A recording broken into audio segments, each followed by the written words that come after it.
Look at this! Just like we found lost treasure. We're like Robin Hood. You want to keep it? Sometimes good people do evil things. Part of that is my money. Like there's two sides now. You're my brother.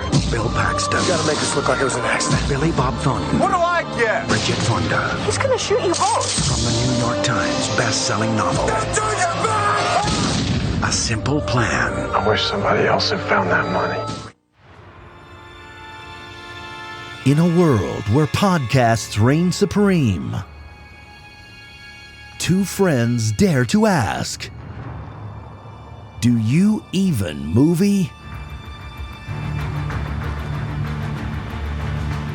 Hosted by filmmaker Henrique Couto and movie aficionado David D. Neuer.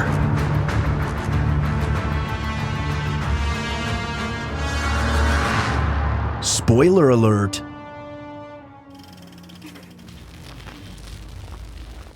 Hello, everyone, and welcome back to Do You Even Movie? I'm, of course, your host, Henrique Couto, here with my good buddy and co-host, Double D, David Denoyer. Greetings. And tonight we are really going 4D with this whole super cold, snowy January. That we fucking are.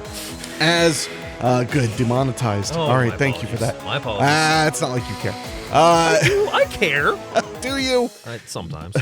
But here in Ohio, and in southern Ohio in particular, we got almost 10 inches of snow. Yes. And it really helped make the wintry feel a little stronger, I guess. think you guys got at least like 2 to 3, if not 4 more inches than we did back in Troy. Because I think we still have about 5 or 6 on the ground right now. Yeah, we got anywhere from 7 to 10. Yeah. It really depends on how you measure, and if you measure from the asshole to just past the tip. Or Speaking of asshole, would you like to know what I did on the way over here that I felt really terrible about and was fearful the whole drive on the way over? Oh my God, what did you do, David? I didn't properly clear the snow off my hood for the last couple days. So it was just throwing it in your face? It was it came off the top of the car first off, when I got onto 75. Oh, so you mean you didn't clear off most of your car? Most of my car was cleared off. The top, the roof, just not the roof, the and roof the hood. and the hood. The hood was.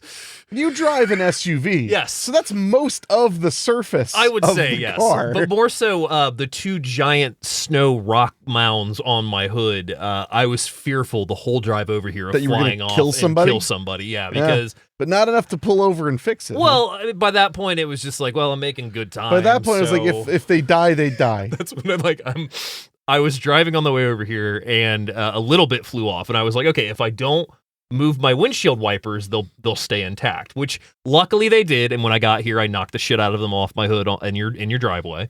So we're good now. But yeah, on the way over here, I was fearful that I was like, I'm going to kill someone. I'm going to cause an accident. I'm really awful for doing this. Yeah, that's pretty bad. Yeah.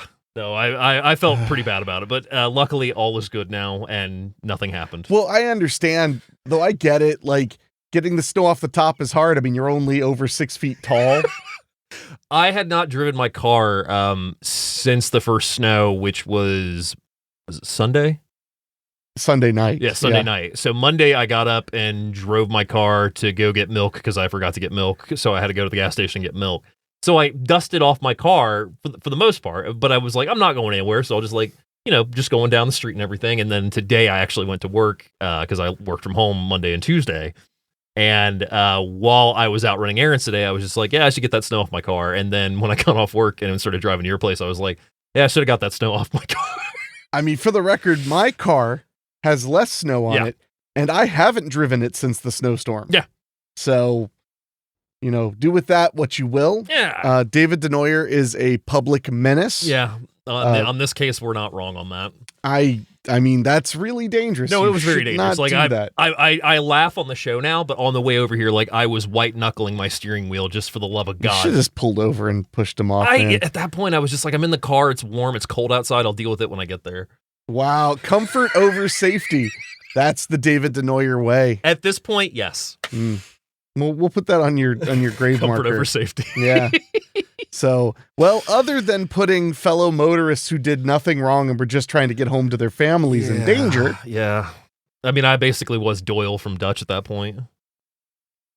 Oh God! I mean, that's a bit of a stretch, but you're not far off. I mean, that could have flapped into a semi truck and caused a whole lot of trouble. Once I had a small piece fly off, I was just like, I should really not do this ever again. Yeah. That's when I was just basically praying I got here safe.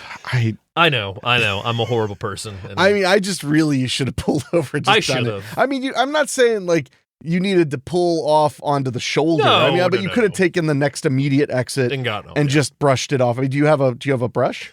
So I had the brush. The actual scraper part broke when I was trying to get the ice off on Monday.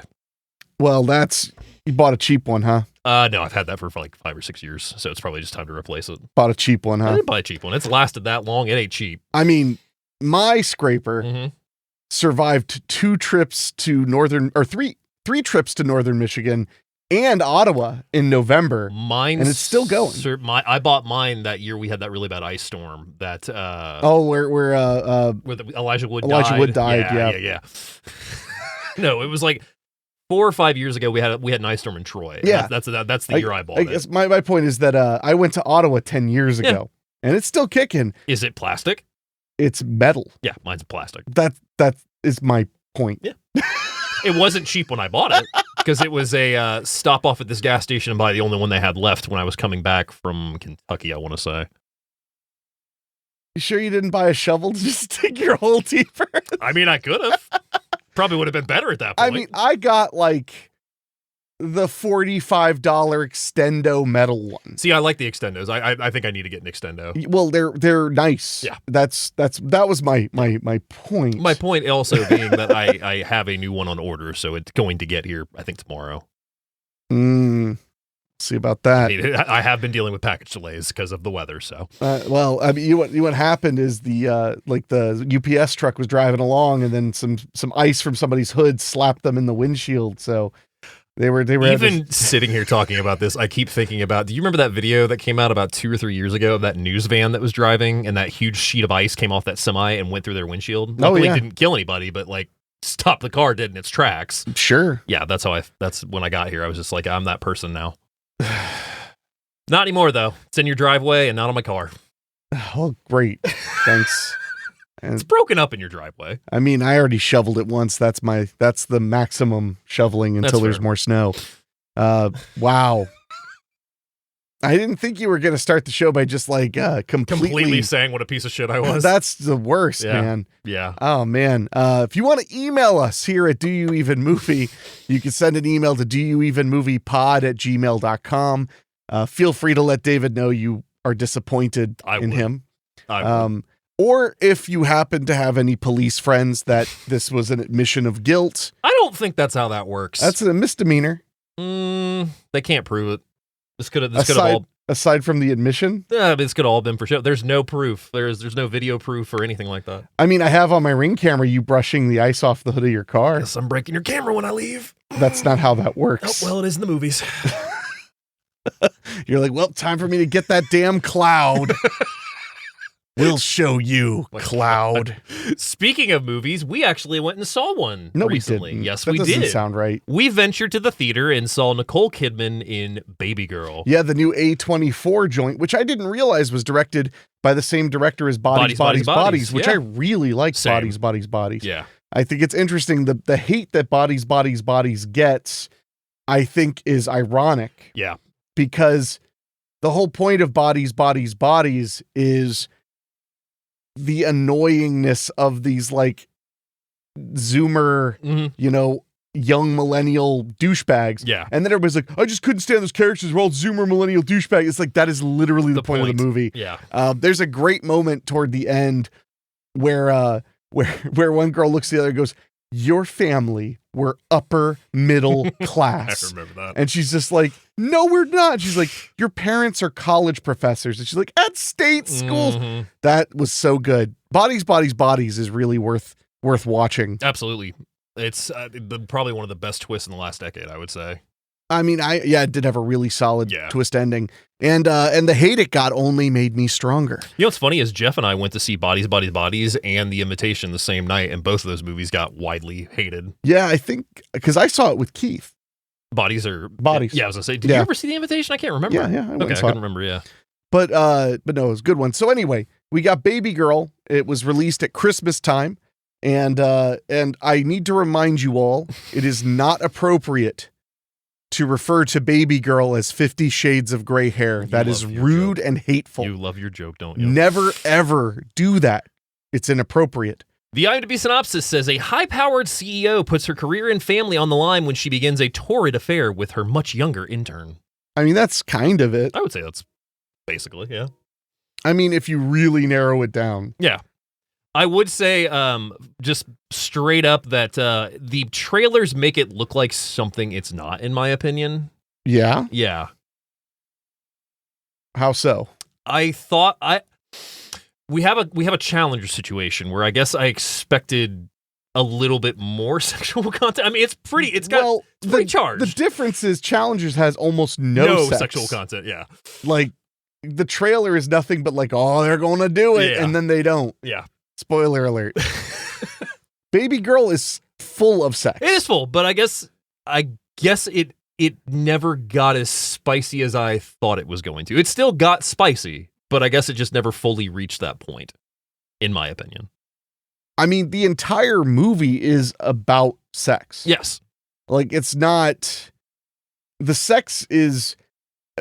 It's the main point of the story is the kind of sex that they're having, the situation itself, but it's also very much about power dynamics. Yes, absolutely. Which is an interesting element that I was surprised they went for so whole hog, pardon the pun.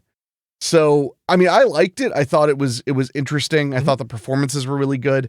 I thought that the ending worked for me, although I didn't love it. Same. Yeah. But I do think it worked and it made sense. Yeah.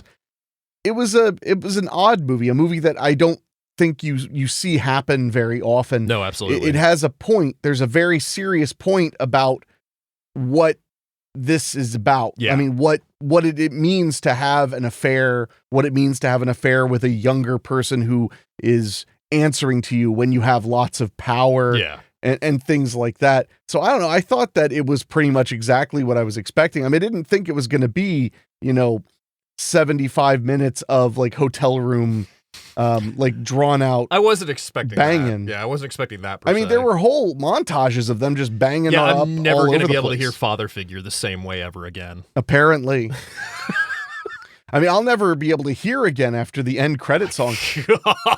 I don't know why, boys and girls, but for some reason, when Baby Girl ends and the credits kick up, they blast a song and the volume was louder than just about anything else in the entire film. I had to get up and leave because it was hurting my ears. It was almost like they just desperately wanted to get you out of the theater. You want to hear the tagline? What? This Christmas, get exactly what you want. That's a perfect tagline. Is it? Were you asleep during the movie? No, I was not. I guess. Yeah, all right, it works. I mean, that plays into like it does the entire concept. No, it absolutely does more on hindsight. No, that's like the perfect tagline. It just seems simple to me, but no, that actually makes complete sense on a reread. All I know is my first thought upon watching Baby Girl was that Nicole Kidman had called her agent and was like, if Demi Moore is going to drop her, get friggin' fully nude, I need in. Like, get me out there, get me on screen. But both Kidman and Moore have never been shy about nudity. No, not particularly. Although she almost never shows any actual nudity in this movie. Oh, yeah, Kidman? Yeah, Kidman actually, they like really skirted around it until the last possible second. Yeah, no, you're right. So, I don't know. I mean, I like the movie. No, you seem to have something personal against the film. No, I enjoyed the movie. I think I'm gonna have to watch it again. Honestly, by yourself in the tub. No, I don't think that. I think I just need another reappraisal. I liked it. I believe I gave it 3.5 on Letterboxd. Same rating I gave Nosferatu. I'm sorry, the film couldn't give you exactly what you want. I wouldn't say that. I mean, it was quoting the tagline. Yeah, I know. I mean, I liked it more than Nosferatu, if only because the pacing was really good. Yeah. It really kept my attention for 2 hours. No, it absolutely did. So I liked it. Yeah, I don't know. I think it's absolutely worth a watch, and I would recommend you check it out either in theaters or when it comes to streaming. But if you get a chance to see it in theaters, definitely worth it. Yeah, just cover your ears when the end At credits the end start. credits, yeah. My God, it was loud. It was so loud. Man, I mean, I would have remembered if the movie itself had moments that loud. Yeah. They did not. And one thing I'll say to wrap up, Antonio Banderas gave a really good performance that normally not the role I would expect him to be in. Really? Mm-mm. I can't remember any recent where he was this weak. I mean, I would have called him mature, weak, whatever. But that was what was strange for me, is I remember him as being the lead in something. I'm not used to seeing him as a supporting. That's more so what I was saying. well, I mean, he's got to be 60? 60 or 70 at this point, yeah. I don't know about 70, but Nearing 70, mean, maybe. now you got me curious. I didn't think Antonio was that old. I don't... Antonio Banderas. Born in 1960, so yeah, he's 65. 65, okay, yeah. So 5 years from Or 64. 64. 64. So, geez, David. What? Just hateful sometimes. I'm not about- hateful. I was just saying that he's... A lot of my favorite stars are getting old. I can't help it. That's true. That's true. So are you ready to talk about tonight's movie? Well, speaking of things that never get old, Oh. the death of innocent people, as portrayed in our film for tonight, the 1998 Nice pivot. Sam Raimi film, one of his often forgotten Absolutely. non-genre pictures, Yeah. A Simple Plan. That is correct. A Simple Plan from 1998, 2 hours and 1 minute, rated R for violence and, you're not going to believe it, but language. Again. They did speak in it. IMDb synopsis says, 2 brothers and a friend, all blue-collar workers, come across millions of dollars in lost cash and make a plan to keep their fine from the authorities, but it isn't long before complications and mistrust weave their way into the plan. But it was a simple plan. It was a simple plan. Would you like to hear my synopsis? Sure. When a small group of men discover over $4 million in a crashed plane while hunting, they will do anything to keep it and its discovery secret, even murder for it. Whoa, that's pretty good. Thank you. I mean, a good tagline would be, this New Year's, get exactly what you want. Speaking of taglines, Yeah. sometimes good people do evil things. I like that one. I would have preferred it to just be bad things because that's the saying. Yeah, that's fair. But evil's good. $4 million and plenty of change. That one's clever. They've worked hard all their lives, but they still can't afford the American dream. Stealing it is even better. Little long, But not bad. but strong, Yeah. but a little on the long side. Like, how many lines does that got to be on the poster? At least it's not like from the director of Evil Dead and blah, blah, blah, blah, blah. No, they were probably trying desperately to hide that fact. They were like, from the director of Army of Darkness, flopped, and Darkman, kind of flopped. Kind of flopped. Flopped in theaters. Yeah. For the record. Became cult classic. Oh, God, yeah. Simple Plan is currently available on Pluto, also rentable through Prime and Fandango at home. Also currently available on a beautiful 4K or Blu-ray through Arrow, which we just screened, actually. Yeah, I jumped at getting the 4K because I realized I had actually never bought a copy of this film. I'd only ever watched it on streaming. So it's a lot easier to make that call when I've never owned it at all, That's when fair. it's not a rebuy or a rebuy of a rebuy. Yeah. Because at this point, between reissues, between DVD, Blu-ray, and 4K, and all the reissues possible, there are some movies, they live, that I've bought, I don't even know how many times. Halloween, The Crow, Pulp Fiction, and I think Lost Boys are the ones that I have bought at least 4 or 5 times now. I've bought Lost Boys 3 times because I just got the 4K. Yeah. But and Halloween's notorious, so many Oh, yeah. editions. But They Live is one of those perfect storms where it's like I got the cheap DVD, but then I got it on blue and I was like, oh, I got it on blue. But then there was a collector's blue. Mhm. And that's where they get you, is where there's like the $10 studio cheapy blue. Yeah.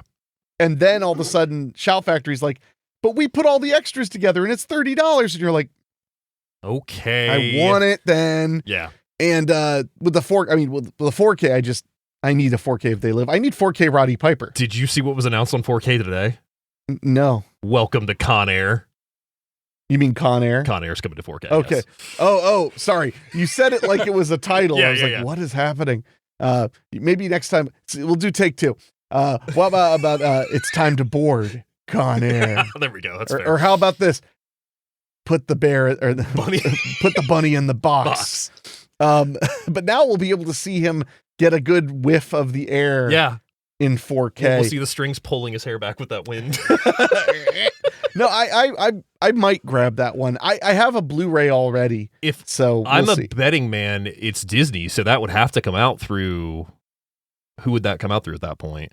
Con Air? Yeah. I thought you said it was just announced. It was announced, but they haven't announced who it's coming through. Oh. Yeah, it was Dawn of the Disc. Oh, I mean, how many discs does Disney even put out? I don't even know anymore. I mean, they've cut back on a lot of their physical media, as everybody has. Well, yeah, but especially Disney. Especially Disney. Yeah, you got me there. I thought for sure there's be a Touchstone, company. I don't remember off the top of my head. Because it's Bruckheimer and Simpson. Bruckheimer and Simpson's the logo at the beginning. O.J. Simpson had a production company?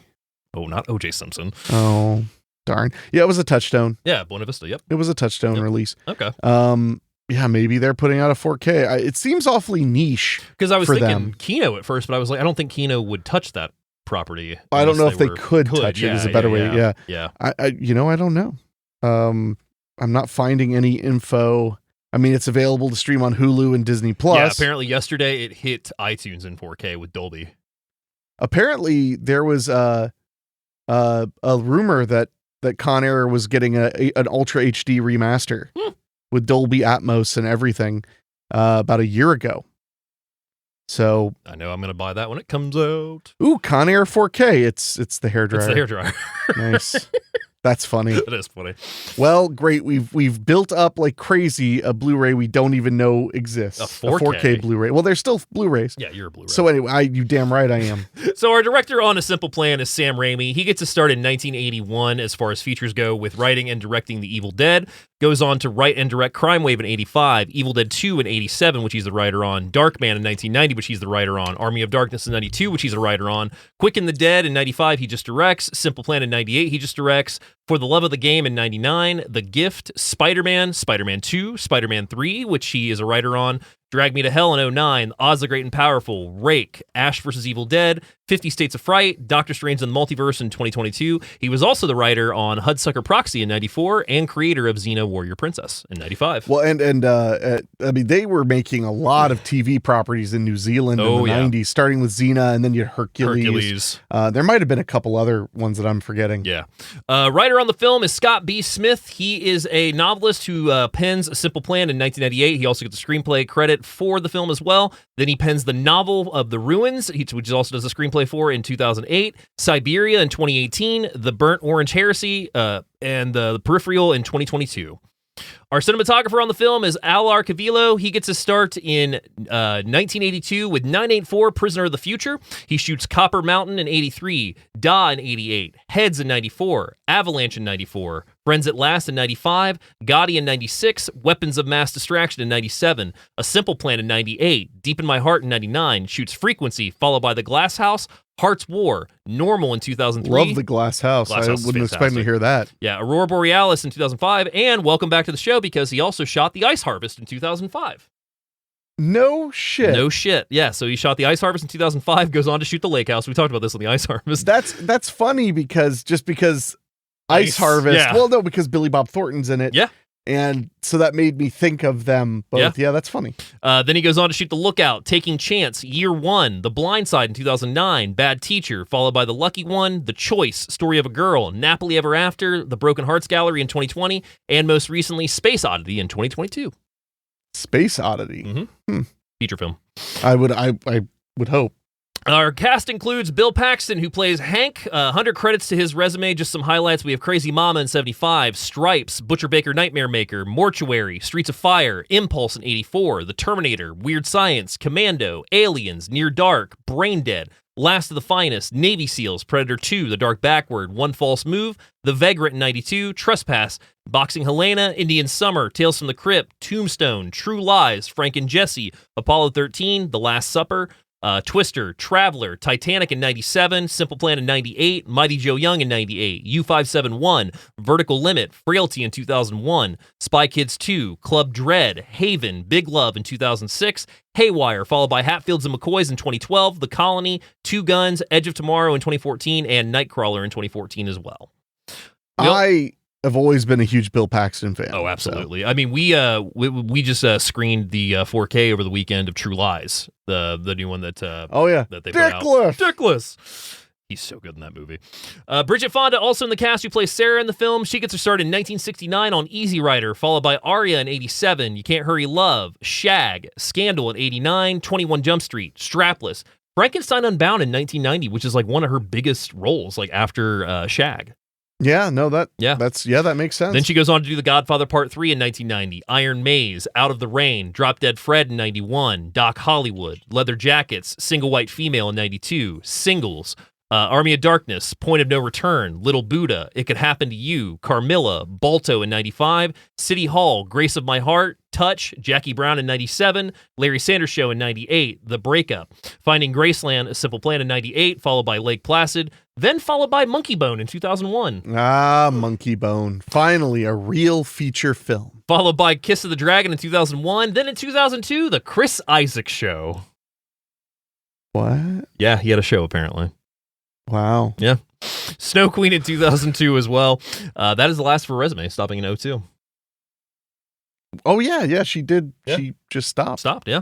Wrapping us up is Billy Bob Thornton, who plays Jacob in the film. He gets his start in 89 on Going Overboard, Chopper Chicks in Zombietown in 89, goes on to do The Dark Backward, One False Move, Knots Landing, Blood In, Blood Out, Indecent Proposal, Tombstone in 93, On Deadly Ground, Dead Man, Sling Blade in 96, Primary Colors in 98, Armageddon in 98, Simple Plan in 98.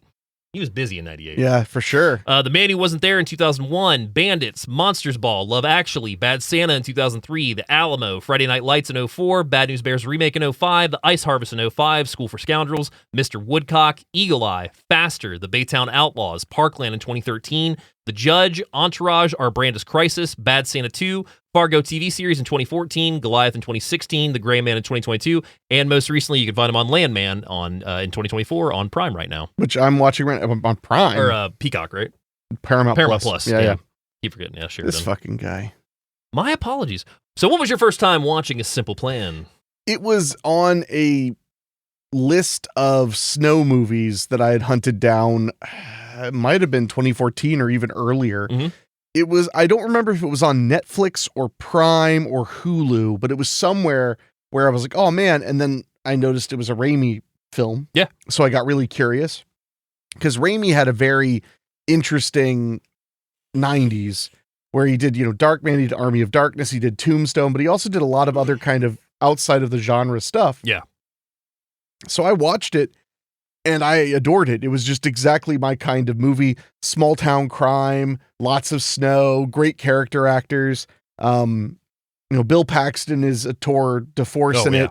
Billy Bob Thornton's good in it. He's kind of, at this point, kind of pigeonholed in the kind of like really character actor. Yeah. Luckily that wouldn't last after, I really seemed to really end at Bad Santa. Yeah. After that, he got to kind of play himself and not some kind of caricature, because his character in A Simple Plan is well done, but he's got big front teeth and they're yellow, and he's got these big glasses and this hat and this kind of dorky hairdo. Strange sense of humor.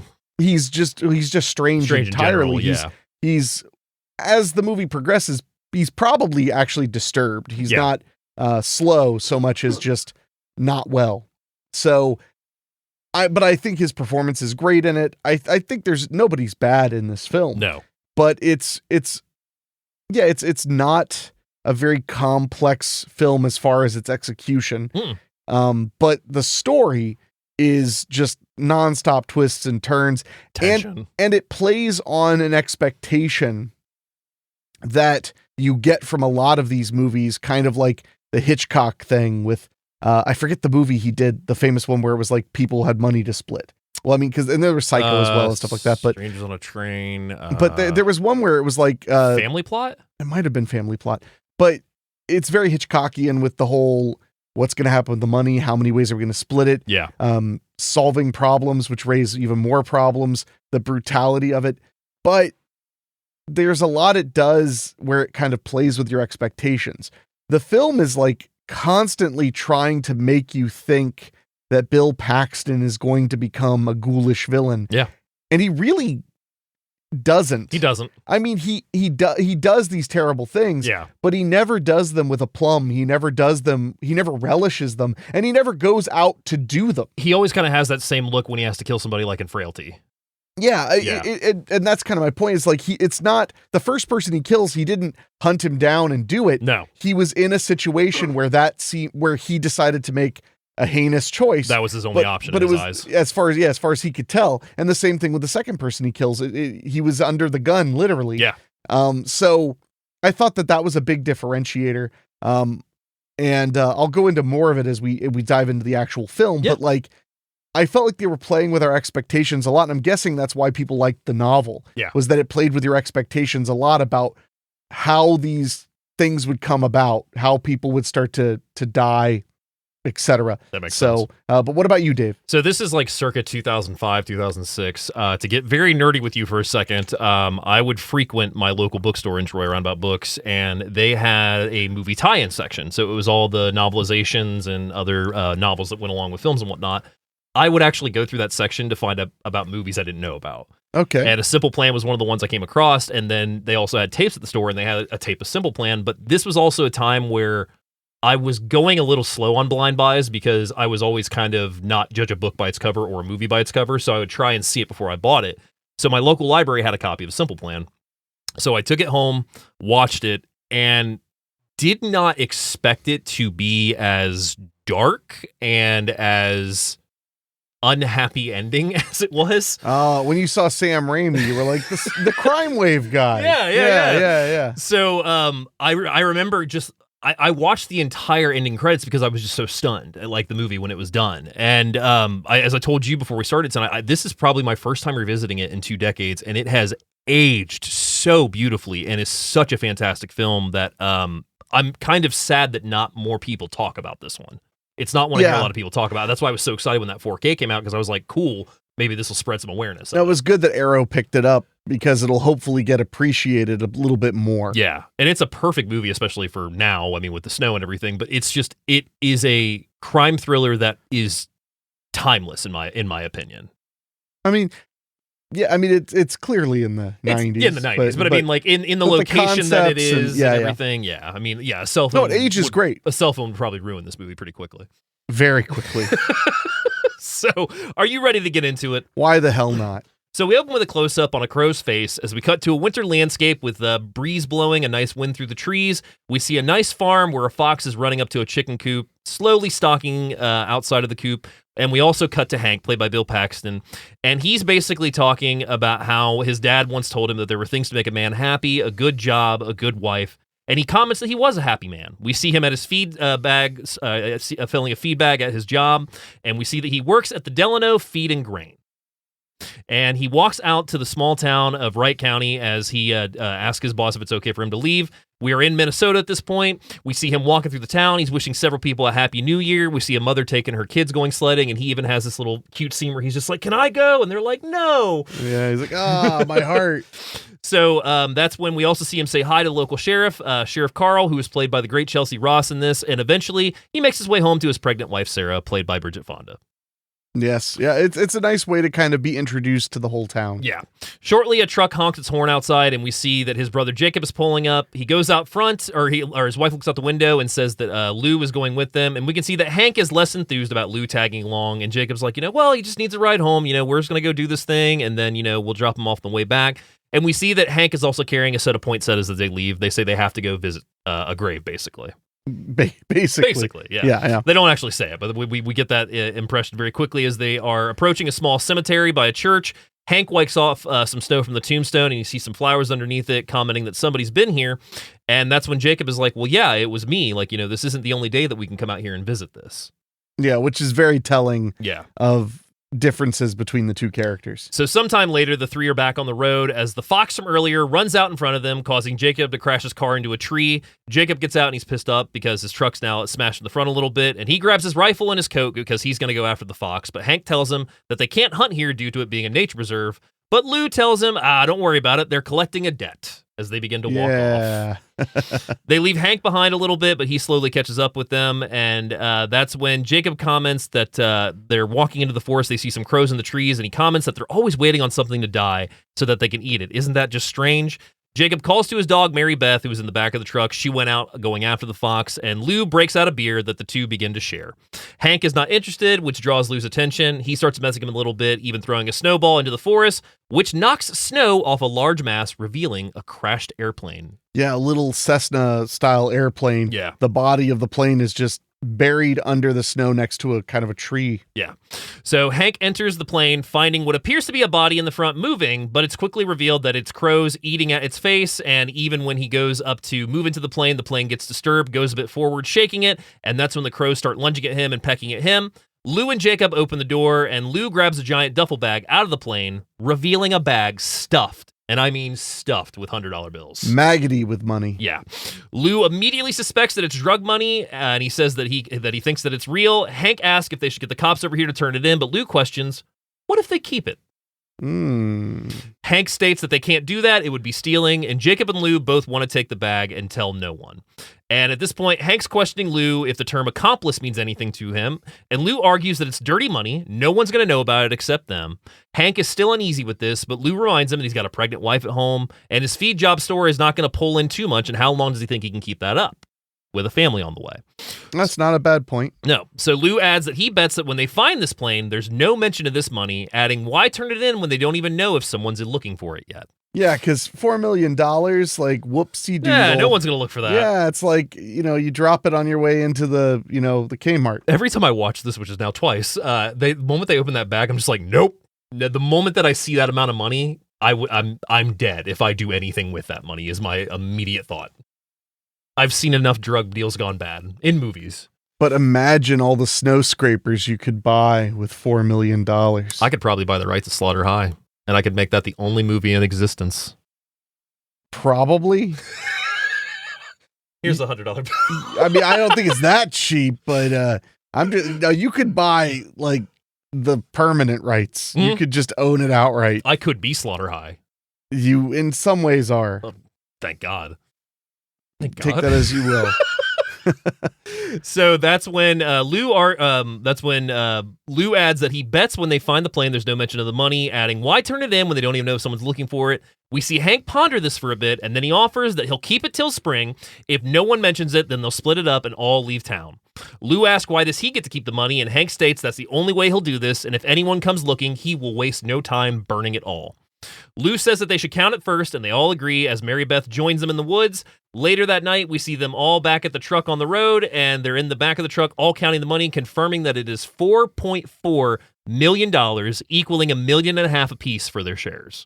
I mean, that's pretty sweet. Yeah. Suddenly, headlights start down the road as Hank offers to speak to whoever it is.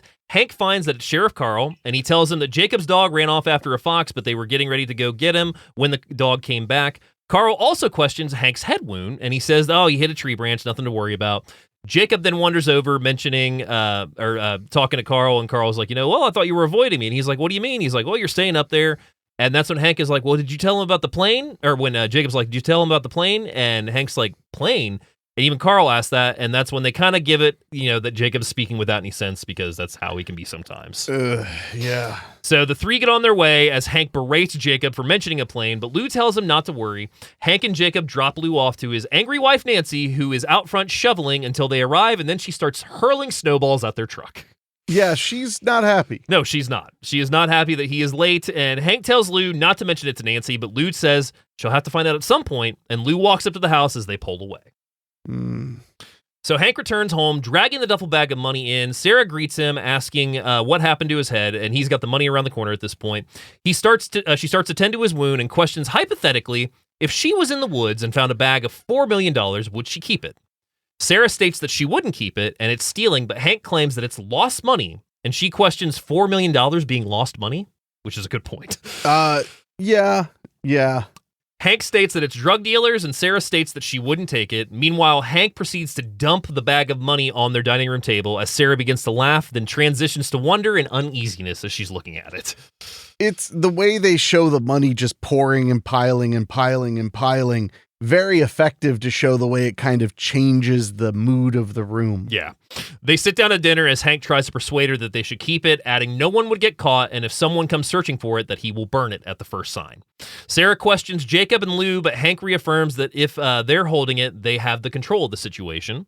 The two sit down and watch the New Year's Eve ball drop as they wish each other a happy new year. Later in bed, Sarah tells Hank that she thinks that he should return and drop off at least $500,000 so no one will know, and to go in the morning so that he can cover his tracks when a snowstorm hits.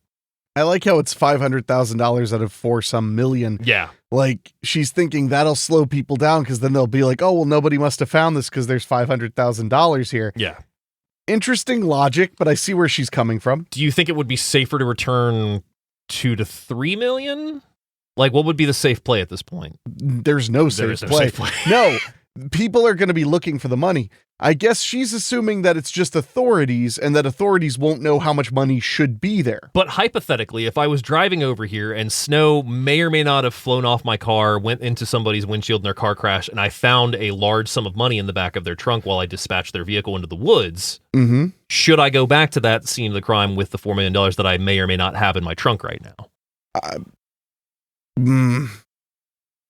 I mean, you're definitely going to die.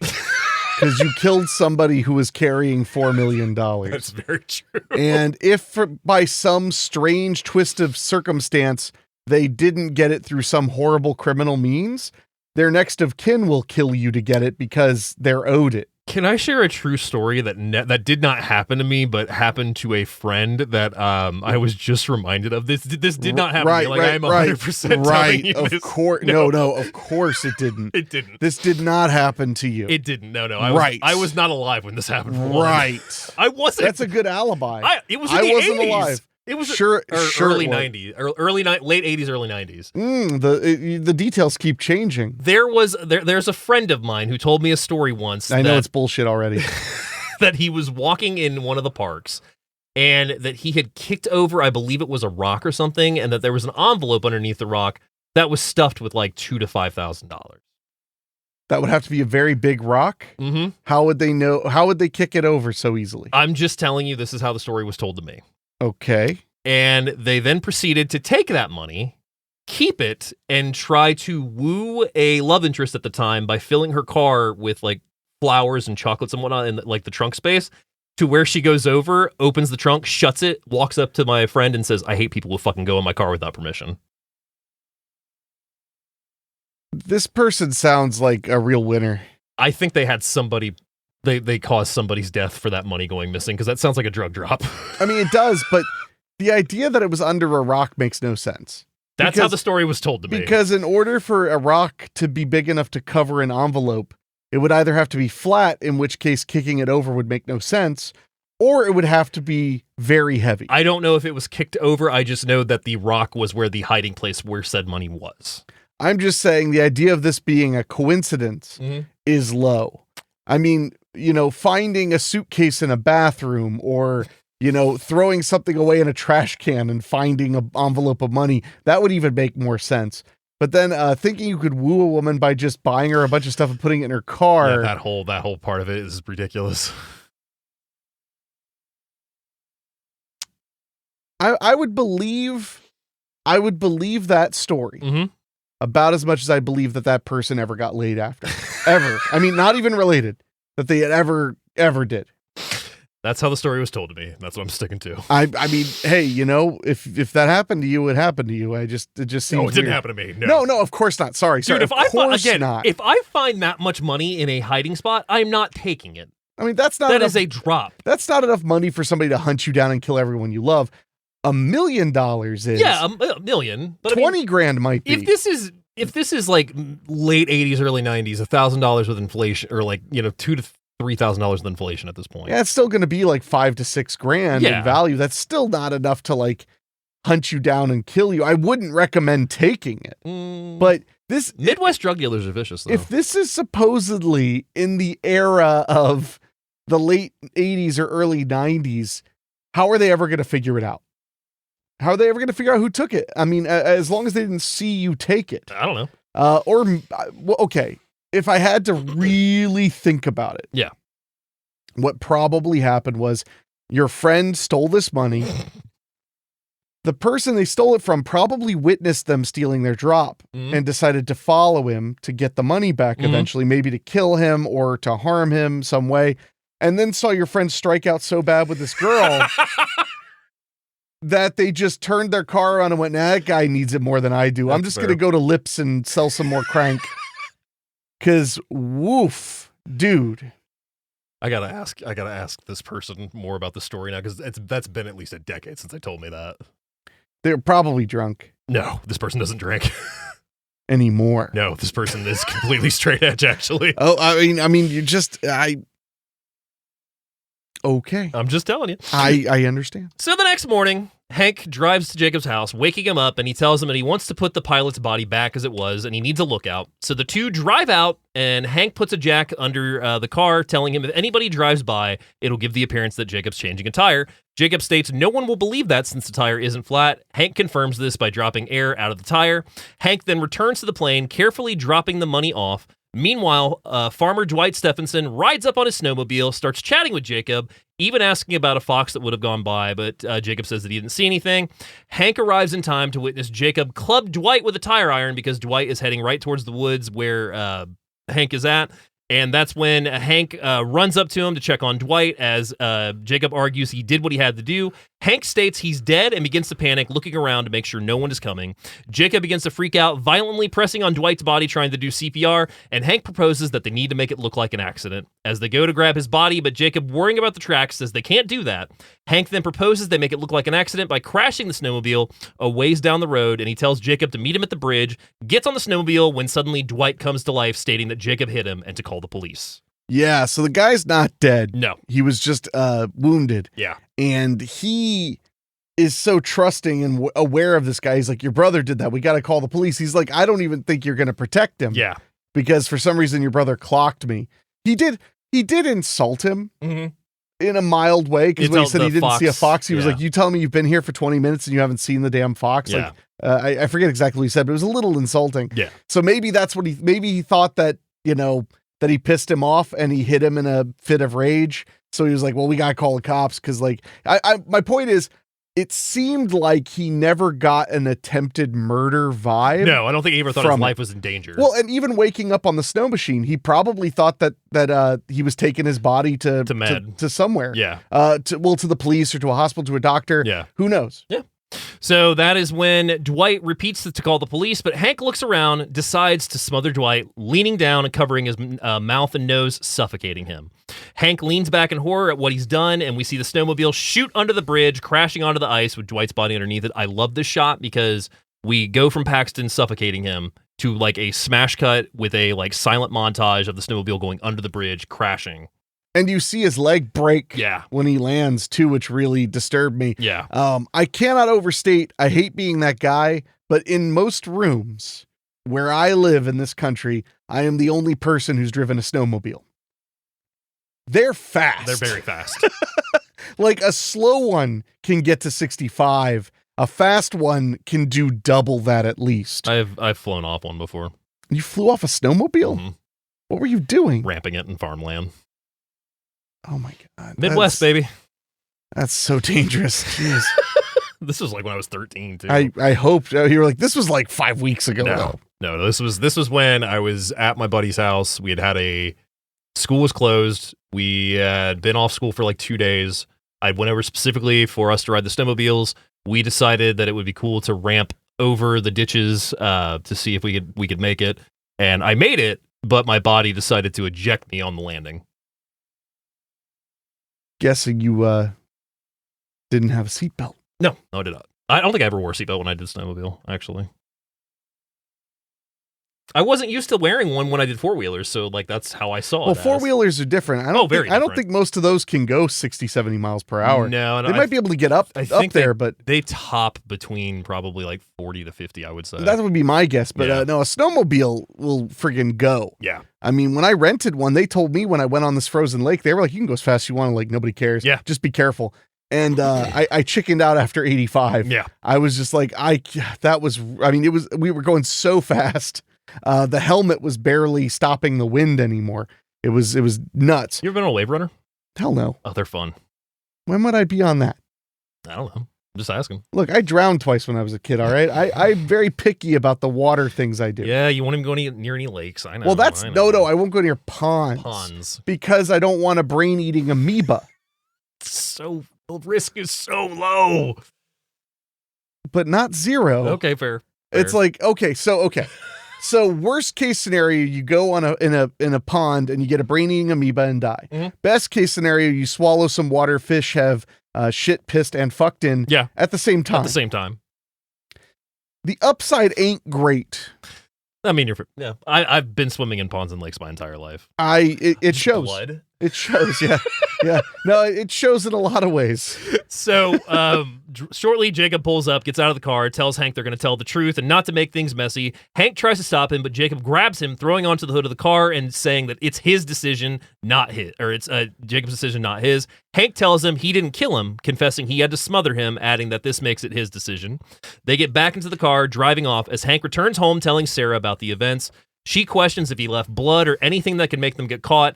Hank states it's going to snow, it's going to cover them up, there's nothing to worry about, when suddenly the TV breaks in with news coverage of the accident, confirming they do believe it to be an accident. Sarah states she wishes he didn't tell Jacob, and he still believed that he did it. Hank asks her if she would have done the same, and Sarah tries to comfort him as he cries. Yeah, but you notice how she's making real quick with the, get away with murder. Yeah. Some days later, Hank is at work watching Dwight's body get loaded into a hearse out front while a customer argues about his bill. Jacob calls him, requesting to meet at their old family farmhouse on his lunch break, but then hangs up before Hank can confirm. Hank makes his way out to their farmhouse as Jacob surprises him with a snowball, then tells him that his plan is to fix up the farm, but Hank reminds him the plan is actually to split town. Jacob questions why can't he do this, and Hank reminds him all the work a farm takes, reminding him about their father having 2 mortgages and collapsing under the payments, when Jacob angrily tells him the reason was due to Hank's college tuition.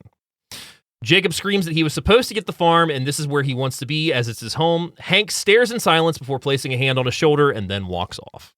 Yeah. It's a great scene, but it's a really, really good scene, but it gives you even more of a peek into what their childhood was like. Yeah. It's clear that Hank got a lot more than his brother did in a lot of ways. Yeah. And because he basically says, I was supposed to get something, I should get the farm, basically suggesting that, you got to go to college, I didn't. And his brother's been unemployed for a long time. Yeah. So it's telling. So Hank goes to see Sarah at work at their local library, and she reveals an article that she found revealing that the $4.4 million would due to a ransom for an heiress. Hank states this changes everything, but Sarah tells him this actually makes things better because they're unmarked bills. Yeah, because that would be true. Later that night, Hank wakes up in bed, hearing noises downstairs. He goes down and finds Lou at his front door. Lou tells him he's come to make a tiny withdrawal and he wants his share of the money. Hank tells him he doesn't have the money here and he wouldn't give it to him even if he did. Lou argues that that's his money and he needs just 1 stack and he'll go away. Hank tells him that if he asks one more time, he will go inside and burn it. And Hank tells him that he'll go inside and burn it tomorrow morning. And Lou states that he's bluffing, adding how Jacob told him about what really happened to Dwight. Asking again for another stack, even adding what a shame it would be if an anonymous tip were to make it to the police about Dwight's accident. This is where I'm starting to think this plan is not so simple. Not so simple at all. No. So Hank reminds Lou that he's just as guilty as them, and if one goes down, they all do. Lou starts to level that he's broke and he owes people money and he needs help. That's when Hank tells Lou to wait there, going into a close closet and retrieving $40 from a stash, which doesn't make Lou happy even more, as he tells him the money is a drive's day away from here and he didn't want it near him in case they come under suspicion. Hank tells him that they will go get the money when the baby is born, and Lou says as soon as it's done, they will go. Sometime later, we hear a baby cry, and we see Jacob going to visit Sarah and Hank at the hospital as she's had the baby, a little girl named Amanda. Hank questions why did Jacob betray his side and tell Lou about, but Jacob questions why is there always sides? Hank wants to know, is he with him or against him, or is he with Lou? And Jacob states he'd pick Hank since he's his brother. Jacob presents Hank with a gift for the baby as Hank thanks him. Sarah opens the gift to reveal an old teddy bear as Hank reveals that that's Jacob's old buddy bear. Aww. A doctor brings Sarah her baby for her feeding, and Sarah tells Hank to buy a small tape recorder so he can record Lou confessing to Dwight's murder, adding they should get him drunk, jokingly take turns confessing to the police, and record Lou's confession. I mean, the guy don't seem like a rocket scientist. Hank questions the validity of the tape, and Sarah tells him it shouldn't matter as long as Lou believes that they have it. Hank goes to Jacob, pitching the plan to trick Lou, and Jacob is uneasy, adding that Lou would send them to jail, but Hank states he can't take that chance. Hank asks him what does he think that their dad would do in this case, and Jacob says he shouldn't bring up their dad. Hank offers to help him get Jacob the farm back, but only if he helps him with this, and Jacob decides to going to dial Lou. We see Sarah at home with the baby as Jacob and Hank come in. Jacob goes upstairs and tells Sarah he invited Jacob over for dinner. She questions if he'll do it, and Hank tells her about the plan to help with the farm. Sarah questions if that's wise, as she believes Jacob will screw up and get them caught. We see the three sit down to dinner, sharing stories of their father. Over a baby monitor, the baby starts to cry as Sarah goes up to check, leaving Hank and Jacob at the table. Jacob tells Hank that their father would probably do the same in their position and never would have killed himself. Hank questions what is he talking about, and Jacob confirms he believes their father killed himself as he knew the road he crashed on like the back of his hand. He believes the insurance money that they received was his plan all along, as Hank stares at him in silence. Yeah, this is where you start to realize that there's a big rift, and it seems like Hank didn't receive a lot of the pain, or got over it, let it go, or in some way, because his brother really remembers all the dark stuff. Well, and it makes me wonder if Hank was even around because of the whole college thing. He was probably at college when that happened. I mean, that could have been, but he also could have just not known his dad was in dire straits. That's entirely possible too. Sometime later, we find Lou, Hank, and Jacob at a local bar knocking back some drinks, but as Lou apologizes for his behavior and suggests that bygones be bygones, as he shakes Hank's hand before going to the bathroom. Lou goes to walk to the bathroom, but a patron lightly trips him, upsetting Lou as he berates the patron, causing the three of them to leave and drive back to Lou's house. The three get out as Lou stumbles towards the house. Inside, a very inebriated Lou tells a joke, waking up his wife, who comes down, threatening to kick him out if he wakes her up again. Lou goes to try and smooth things over as Hank tells Jacob to get it in gear so they can get out of here, but Jacob tells him it's not right, even asking, "What the fuck's wrong with you?" as Lou sits back down. Jacob even gives Hank shit for how he drinks whiskey, even adding Hank is only a brother in name as they're nothing alike, and Lou is more a brother to him than he is. Lou asks Jacob to do an impression of Hank walking across the field, which angers Hank. Lou eggs Jacob on as the two share a laugh at Hank's behalf, even adding that they never should have let Hank keep the money. Hank says they should call it a night, and Jacob reminds him that he wanted to pick sides, even stating Hank will probably crawl into Carl's office and confess in the morning. Jacob tells them they should take turns confessing as Lou goes first, acting like Hank, while Jacob plays Carl. Hank hits the record button on the tape player, unbeknownst to Lou, as Lou confesses to the murder of Dwight, stating what Hank and Jacob actually did. Hank tells him that's enough, removing the tape recorder and playing the tape for Lou. Lou then questions why would he do that, adding no one will believe him. Jacob, witnessing this, puts his head down as Hank explains that Lou is likely to not be believed due to Lou's infamous behavior at the bar and his infamous behavior with his wife, Nancy. Jacob tries to smooth things over, stating it's just an insurance policy, but Lou isn't buying it, even asking if Jacob knew about this plan. He confronts Jacob as he tells him Hank said that he'd help him buy the farm. Lou goes off as they go to leave, but Lou pulls out a shotgun on Hank, telling him to hand over the tape. Jacob grabs his gun from the truck, telling Lou to leave Hank alone. Lou keeps his gun on Hank as he tells Jacob he needs the money and Hank doesn't care about him. Lou then fires a warning shot as Nancy comes down the steps, begging him to drop the gun. Jacob takes aim, telling Lou to put the gun down, but Lou goes to take a real shot at Jacob, as Jacob fires, dropping Lou dead right in front of Nancy. Yeah, it's a pretty startling moment where you realize just how much things have escalated as she gets spattered with blood and screams. So Nancy tells, Nancy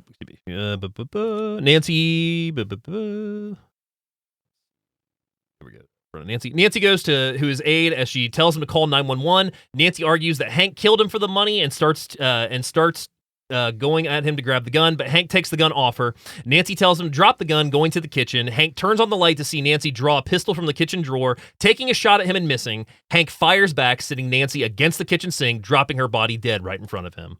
Jacob returns to the house, and Hank fires multiple shots around the house, shattering lights and hitting the wall before dropping the gun. He goes to phone calling 911 and reports the shooting at Lou's place. He tells them that they're both dead, faking panic before hanging up.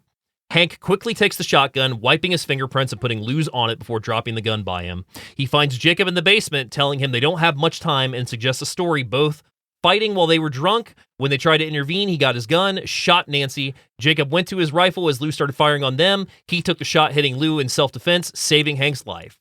He tells Jacob he needs to hear him say it as Jacob starts to repeat the story in a whisper, and that's when we see a really cool shot. They're in the basement at this point. Yeah. And right as we start to hear Carl's voice Paxton looks up in the corner, and we're now in Carl's office the next day. Yeah, it's a really cool transition. So we see Hank and Carl and his deputy going through the story, but there's a change. As Jacob stated, he went out to his truck alone. Hank states he probably got mixed up in the situation, and we see Carl confirm before sending him home. At Lou and Nancy's funeral, Jacob wanders between Sarah and Hank looking uneasy. He is later seen at a bar sitting alone, having some drinks and sitting in silence, deep thought. Oh, it's crushing. Yeah. He's so unbelievably distraught. We see Hank washing the baby in the sink before handing her off to Sarah as there's a knock at the door. He goes to the door to find Sheriff Carl, and he tells him he hates like hell to have to do this, stating he found Jacob passed out in an armchair at Lou's house. Hank sees Carl has Lou in his passenger seat. He passes him off to Hank, telling him to have a talk with him, and Hank takes him inside, putting him to bed, but Jacob lays still. Hank tells him he's got to be more careful, and Jacob questions if he ever feels evil, adding he does. The next morning, Hank drives Jacob out to Lou's place, back to his truck, and Jacob states maybe he can get a family now with all the money and all, right?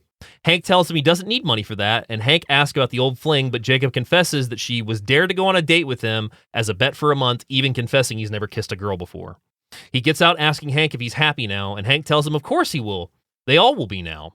He shares a hope to buy the farm back and find someone to share it with, and Hank and Sarah and the baby Amanda will come over and visit before getting out and walking to his truck. And this is a good example too, because now you're seeing that Hank was not only aware of some of the darker sides of his father necessarily, but he's also not really aware of how kind of listless and hopeless his brother is. Yeah. He's pretty much completely unaware of it. And that's very telling. You know, he's got his own life. He's well adjusted, or was well adjusted. Yeah. And his brother has been living a life of quiet desperation for a very, very long time. The whole sequence where he's talking about having meeting a woman and having some kids and them sitting on the porch like their dad and their uncle used to, and telling stories and drinking beer, to me was very reminiscent of Lenny from Of Mice and Men. Yeah. Talking about, you know, being told all about this farm he'd get to live on where he could play with rabbits all day. And that's pretty heartbreaking. Yeah, it absolutely is. So we find Hank in a barber's chair getting a cut. When Carl walks in, commenting on Hank getting a bit thin at the top, Carl requests Hank find Jacob and bring him over tomorrow as an FBI agent is stopping through looking for a lost plane and to be there at 3 p.m. Hank tries to plot leaving the country as he returns home with Sarah, worried the plan is falling apart, but Sarah argues he has to remember how people view him and no one would believe the things he's done or even suspect him. The next day, Jacob and Hank sit in Carl's office as he and FBI agent Neil Baxter listen to the story. Carl excuses them to leave as Agent Baxter requests that Jacob and Hank take him out to the nature preserve tomorrow morning to find the plane. Yes, and now that we know someone is looking, well, I mean, we knew people were looking, but now that we know the authorities are here, and they're looking for it, it's turning the heat up quite a lot, and it's also causing Hank and his brother to be around the police a lot. Yeah, a lot. All of a sudden, they're talking to cops a hell of a lot, but the sheriff has been pretty consistent that he knows these guys. Mm-hmm. So he's not really that worried that they're up to something really nefarious. Yeah. He's more worried that they're getting into trouble they have no reason to be in, and that they're going to get hurt and things like that. It's very, very like just small town kindness from the sheriff. And we should point out at this point, too, that the FBI agent is played by Gary Cole, who is looking completely clean, like there's nothing wrong with him or corrupt, so we should be fine from this point on. Oh, without a doubt. He's just got one of those faces. Just one of those faces. Mm-hmm.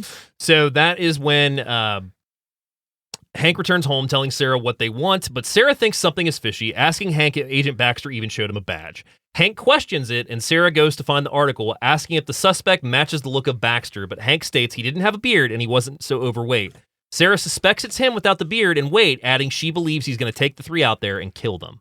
Sarah offers to call and request Agent Baxter at the station, but Hank says they won't have any time as they're going out before the station's going to open tomorrow.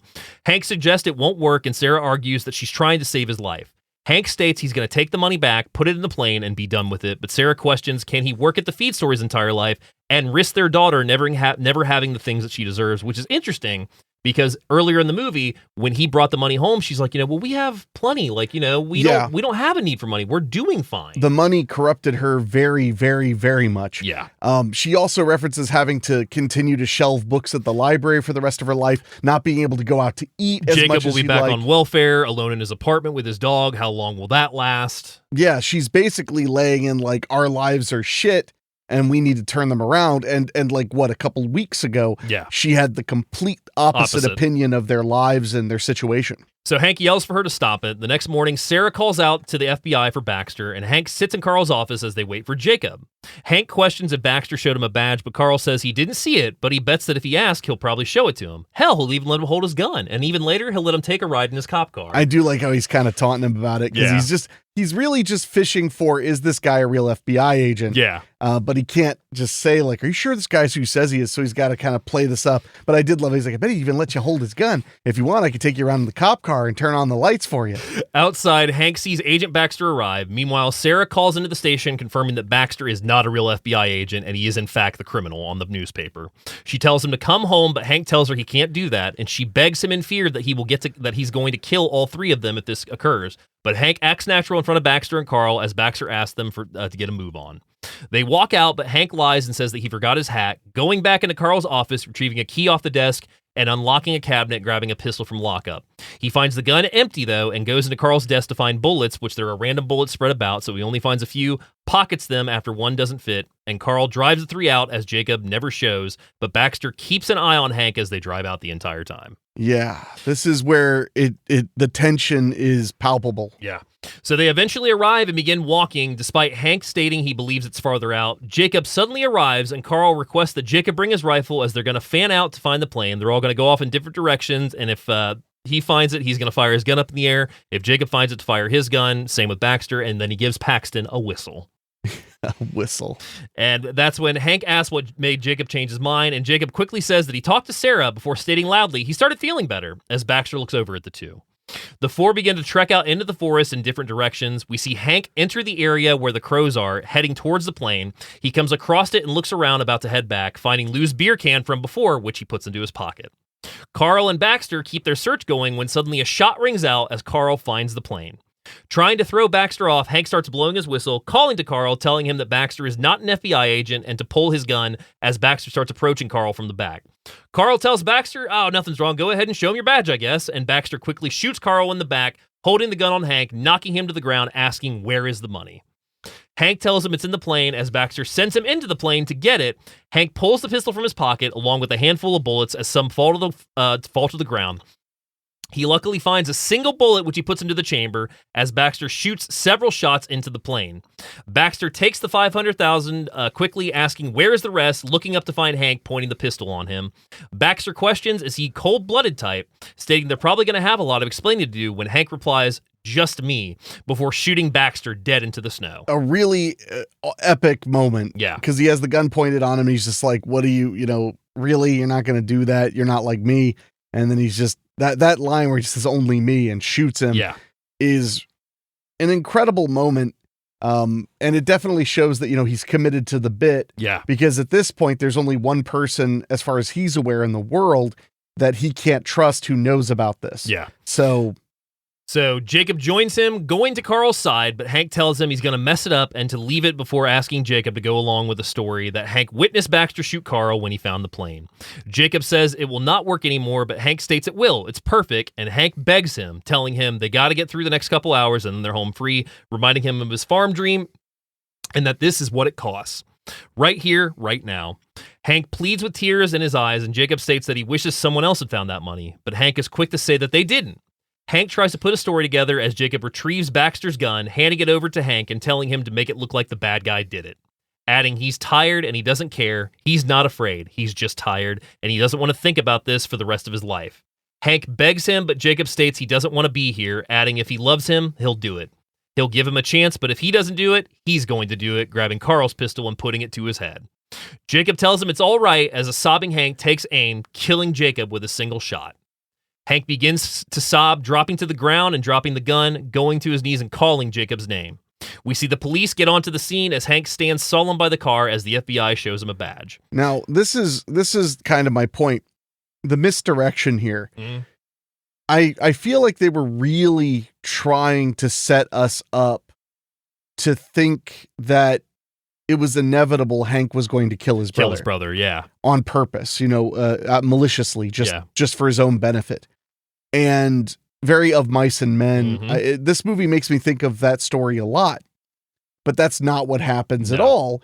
He actually, I think, learned to care about his brother a lot more and realized that his brother had a very sad life and needed him a lot more than he had been there for him. Yeah. And in that way, I think he was trying to protect the money almost to make up for everything with his brother. But his brother, of course, wasn't really sure he could live through what they'd already done. Yeah. Then with this happening, he realized, he just didn't want to live like this. He didn't want to live keeping these secrets. And him having to shoot his own brother still gives us a little bit of that Of Mice and Men kind of mentality. Mm-hmm. But it was really more of like a mercy killing and a suicide, although Of Mice and Men is also a mercy killing. But so that was kind of my thought, is like, I felt like they were just setting it up that eventually his brother was going to turn his back and he was going to shoot him, and we were going to reveal that Hank has become a stone cold killer and he's just going to do anything for the money. They didn't do that. It kind of went the other way. Yeah. Especially with what we find out next. So we see Hank now sitting at the station as an agent begins to go over the ways to detect a lie, asking if he noticed anything like this from Baxter, adding that he wasn't FBI, but was one of the kidnappers. They show him a stack of money, even asking him to hold it, and they add, they'll find the rest, it's only a matter of time.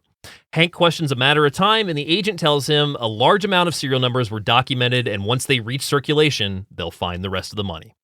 We next see Hank taking the money and throwing it into the fire as Sarah begs him not to, adding they can go someplace far like Australia, but Hank refuses, throwing all the bill stacks onto the fire. We see Sarah back at her library job and Hank back at the feed store, working their normal lives. The movie ends with Hank's voiceover stating that there are days that he manages not to think about anything at all. Not Jacob, not the murders, days none of it happened at all, but those days are few and far between, as we see him visiting the old farmhouse as snow falls and the wind blows. And we fade to credits. And that is 1998's A Simple Plan. Yes, and a highly complicated plan. Yes, I would say so. And that's really the poetry of the film, is after all of that, he got absolutely nothing. All he did was lose. Yeah. He lost so many things. He lost things he didn't even realize he had. He lost the sense of contentment. He lost his brother, who wasn't a bad guy, but he was odd. He was a little off. There are a lot of reasons why they could have drifted apart, but he realized how much his brother needed him and needed anybody. And now his brother's gone. His wife and he are never going to work now. I mean, she's going to resent him till the day he dies. Yeah. It's quite an ending and quite a story. Yeah. No, it's a fantastic movie. Would you like to know some fun things about the film? I hope they're as fun as that ending. So the budget is, what would you guess? Oh, God. I want to guess relatively low, but there were big actors in it. Hi. Oh, I thought you were just like giving me the thumbs up, like, you're doing great, pal. That'd be nice to hear every now and then. Don't guess low is what I'm saying. Oh God, 20 million? $30 million estimated budget. That is insane. Why did that movie cost so much? Limited opening weekend was December 13th of 98. It makes $3,900,000 or. My God, $390,000. Grossing in U.S. and Canada, $16 million. Grossing worldwide, 16.3. That is brutal. It was a 55-day shoot with principal photography beginning in northern Wisconsin on January 5th of 1998, concluding March 13th of 98. Production designer Patricia von Brandensteins found the weather difficult during filming as conditions impacted necessary exterior work. Production returned to Minnesota, where it was originally supposed to begin, but found it lacked snow. To solve the problem, filmmakers assembled a special effects team to create a combination of real snow and synthetic made from shaved ice. Well, that's not synthetic. I mean, that's what the trivia said. Oh, yeah, synthetic snow is fake snow. Yeah. They were making actual snow out of shaved ice. The bar scenes were shot in Delano, Minnesota. The bar used in the scenes was an old bar that was changed into a private residence in combination with the apartment above.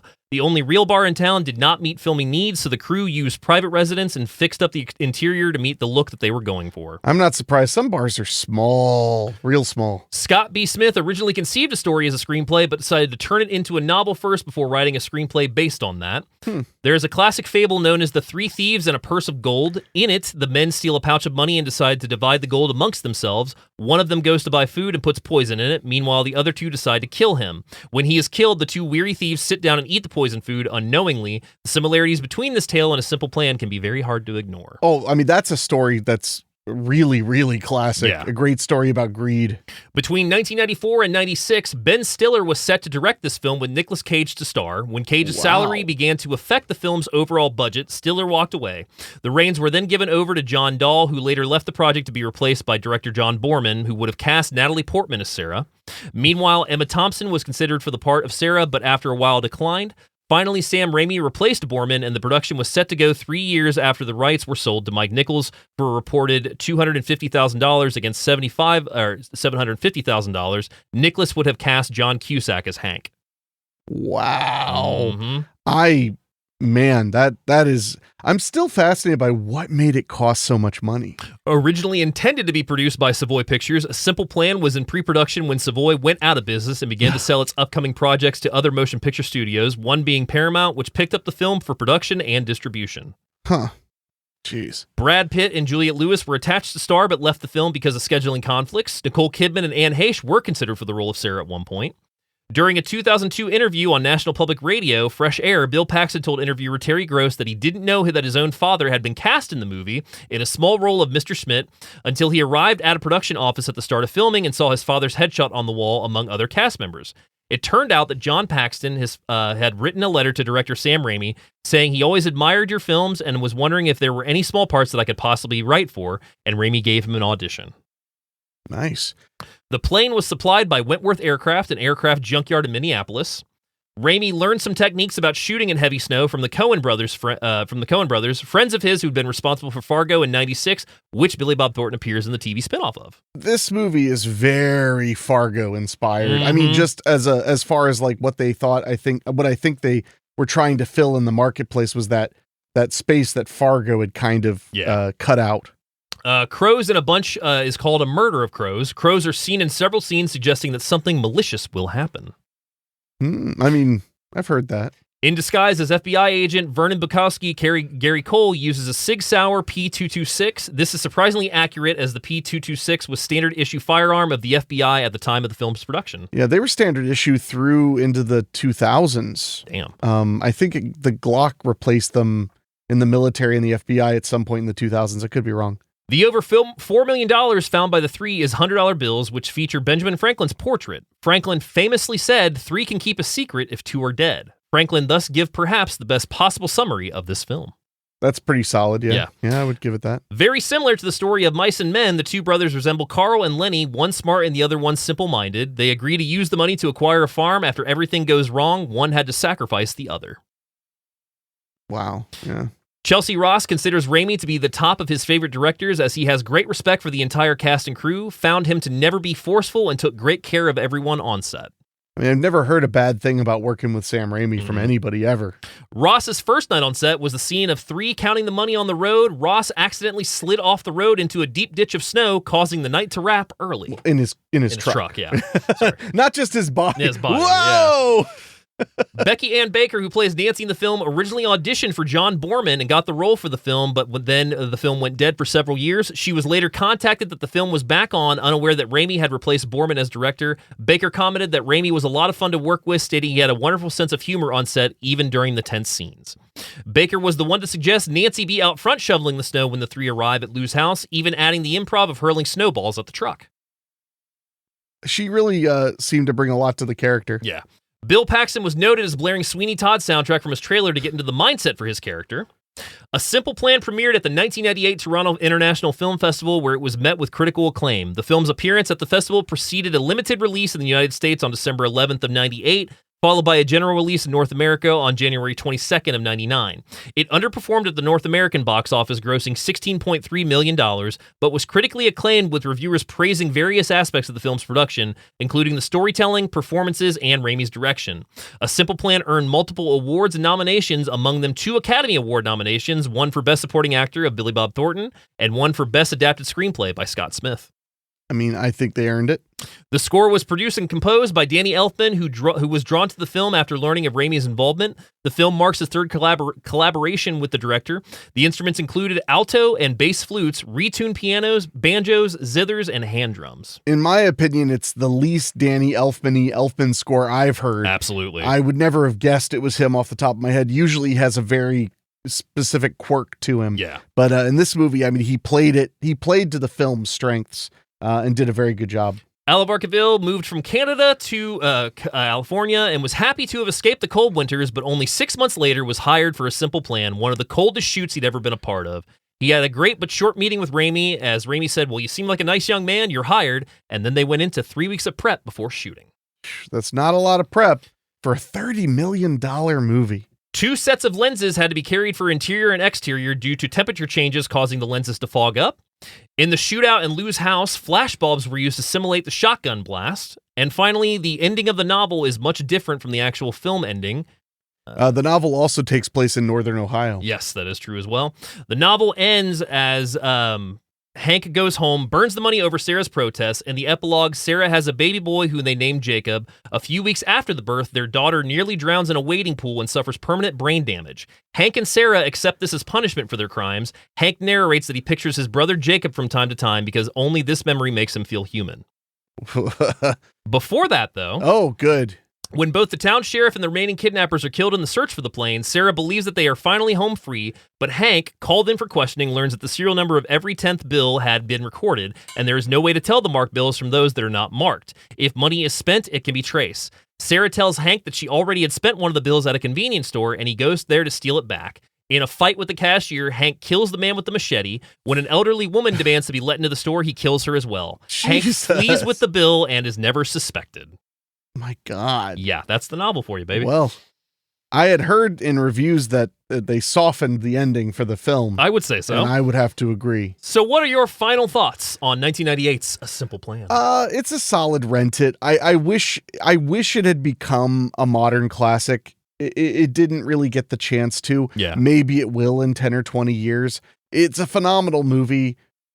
It's very of its time in a lot of ways. It's very kind of post-Coen Brothers, post-Fargo. Phenomenal performances. Raimi directs the hell out of it without being obnoxious. And that's a positive thing for most of what Raimi does. His directing is kind of obnoxious. It's kind of in your face, like a Three Stooges short. But he didn't do that in this. He took the material so seriously. Just like they mentioned Danny Elfman did. Yeah. So I think it's a great film, but I think it's a solid rent it. Yeah. It's worth $3.99 to watch for sure. And if you are a huge old movie nerd, you'll probably want to own it. Yeah, absolutely. It's a rent it for me as well. I think it's a great film. The 2-hour runtime does not even feel like it. It flies by. Yeah, it flies by pretty damn fast. It's a great thriller with a lot of great performances, and overall, it is one, like I said at the beginning, I wish more people would find it. Yeah, I hope that more people watch it now. Yeah. I really do. Absolutely. So do we have any emails before we get out of here? So we do, but these are going to be a little weird. Okay. I got a message on Facebook from our buddy Wolf Dan. Oh, okay. And he was like, did you guys get a chance to read my emails yet? And I had no emails in our box. Yeah. I found them in the spam folder. But that's weird because we've received emails from him before from that same one. So I pulled them up. So they're from the middle of December. Okay.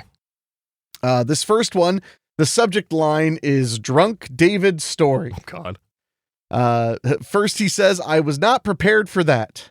I woke up at a, quote, friend's house after an interesting night soaked in what I thought was sweat. Apparently, even though I pissed right before laying down, my bladder unleashed it sometime during the night, and as bad as it should have smelled, I didn't smell anything. Oh, boy. So I honestly thought I just sweated really bad. Oh, my God. I got up and left.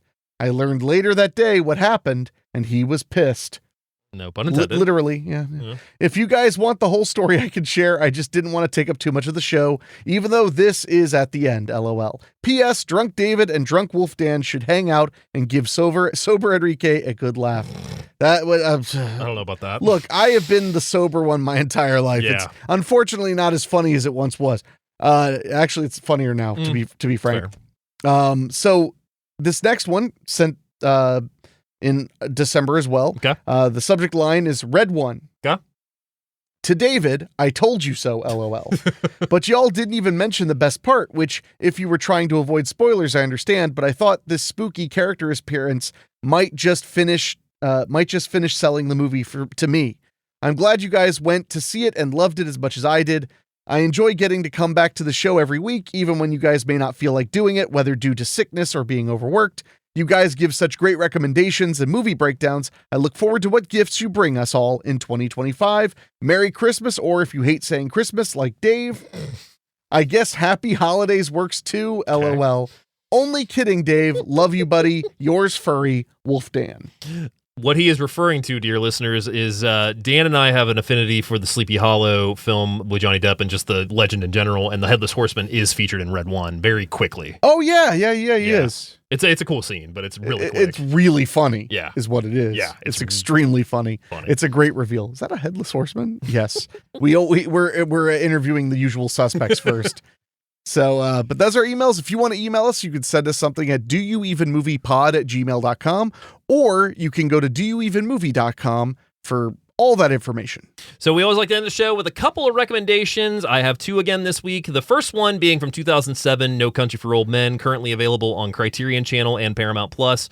Llewellyn Moss stumbles upon dead bodies, $2 million, and a horde of heroin in a Texas desert, but methodical killer Anton Sugar comes looking for it with local sheriff Ed Tom Bell hot on his trail. Anton Sugar.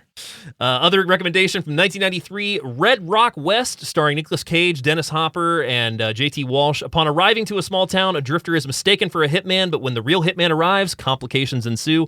This one is going to be a little more difficult to track down, but there is a recent release of it on Blu-ray through Vinson, through their Cinematograph series. Other than that, it's been out of print for like the last decade. Yes, I love that movie. It's a great movie. I was happy to show it to you recently. Very good film. What's your recommendation, sir? Well, I couldn't stop thinking about it, so I figured I'd just recommend Of Mice and Men from 1992 with Gary Sinise and what's his name? John Malkovich. Yeah. Phenomenal film. John Malkovich kills that character. He just does such a good job of playing Lenny, this oafish brute, when in reality, John Malkovich isn't even that big of a dude. No. The way it's directed is wonderful. The way it's shot is wonderful. For those who don't know, I guess I'll give you the IMDb synopsis. A nomadic farm worker looks after his dim-witted, gentle giant friend during the Great Depression. It goes a lot of places. It's pretty heavy. It was a great book. It's a great film. Yeah. And I actually watched it in school. I believe Kino Lorber put it on Blu-ray several years ago, so I think it actually does have an HD release. Well, I would hope. It's also available on MGM Plus with subscription, or Pluto and Tubi for free. You can watch Of Mice and Men from 1992. The whole movie just made me think of Mice and Men a lot, so that's my suggestion. Would you like to know what we are talking about next week as we continue Cold-Blooded January? I guess. We are going into 2019's Liam Neeson vehicle starring Cold Pursuit. Vehicle, yes. Drives a yes, snowplow. yes. Cold Pursuit, Cold Pursuit. Which is actually a remake of a Swedish film from 2014 called In Order of Disappearance. Cold Pursuit's currently on MovieSphere, and In Order of Disappearance is on Roku. If you watch either, you'll be able to follow along with us fine.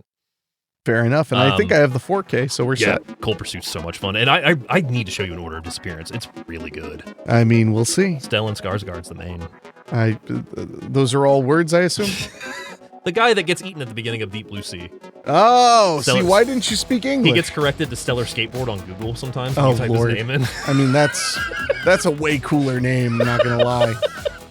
So, well, that's what you have to expect next week, guys. But for now, we're going to get out of here. So we hope you all enjoyed revisiting A Simple Plan or visiting A Simple Plan with us. So, again, if you want to email us, doyouevenmoviepod@gmail.com or doyouevenmovie.com. You can leave us a comment if you're on YouTube. You can subscribe to us, whether it's on a podcasting app or right here or there on YouTube. We do appreciate it. So, Until next time, my friends, we will see you Next Tuesday. Tuesday. Unless I kill you to get all the money. Well, I got $4 million in my trunk. Ah, well, maybe you won't get all the snow off your hood after. We'll see.